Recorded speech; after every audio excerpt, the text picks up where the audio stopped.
Welcome back to our discussion on the area forecast. And we are now talking about the VFR Clouds and Weather section.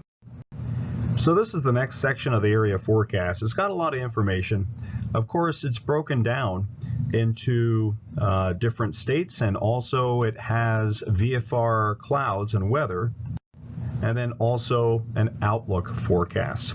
So the VFR Clouds and Weather forecast are good for 12 hours, and the categorical outlook, where it tells you if it's VFR, IFR, MVFR, that is a 6-hour forecast. So we'll start out looking at the geographical regions. As I mentioned, they're broken down into states, and within states you have smaller geographical locations. For this example, Arkansas, we have northwestern Arkansas, northeastern Arkansas, southwest, and southeast Arkansas. What you'll see here also is you'll see weather conditions right after each location.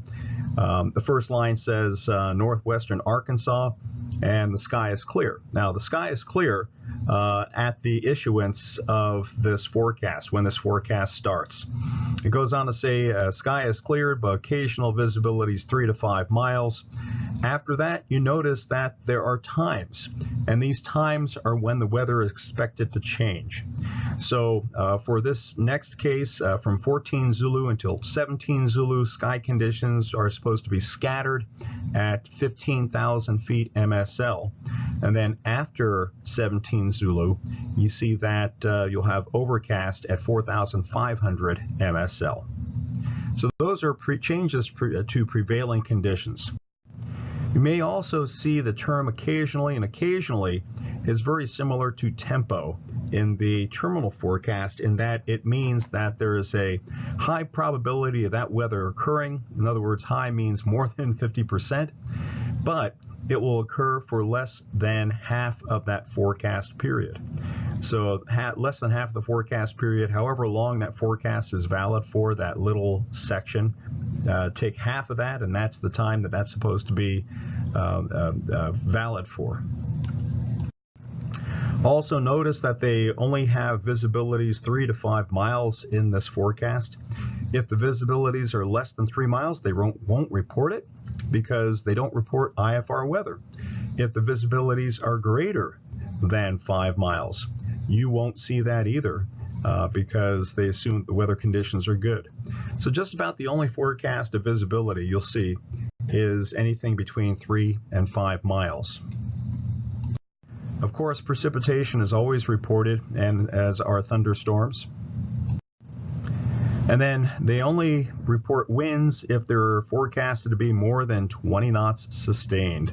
And they will tell you right off the bat that it's wind. They'll give you the direction, and they'll give you the speed.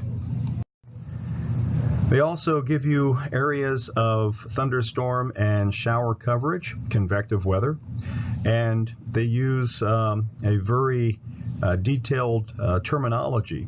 Isolated, widely scattered, those terms have definitions. And here are the definitions.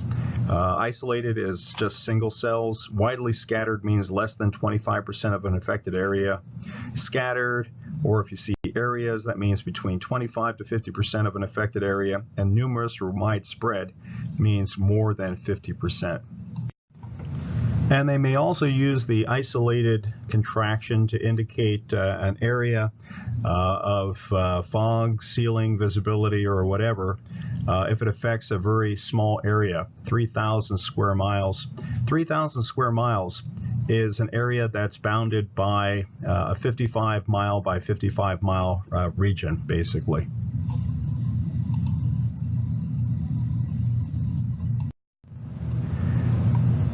And then cloud bases are forecast. And remember, these are always MSL unless you see the CIG or AGL abbreviations.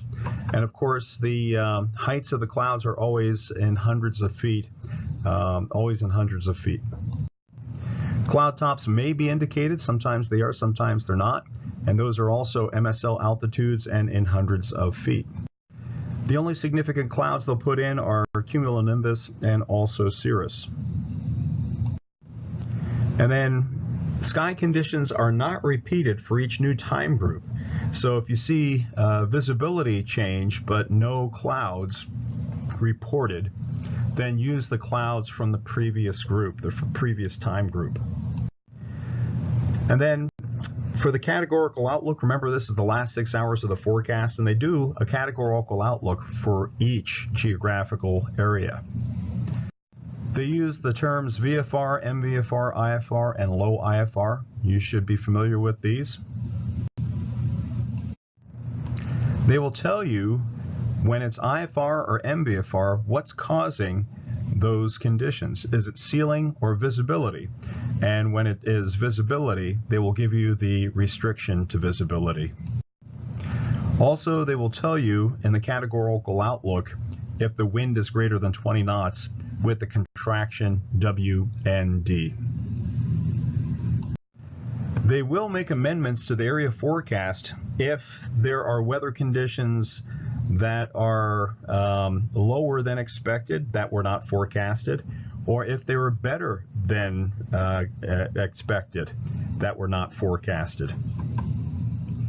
And you'll see at the very beginning, it'll see AMD to indicate that was amended, and they'll tell you what section was amended with the update. That's your third video for the area forecast.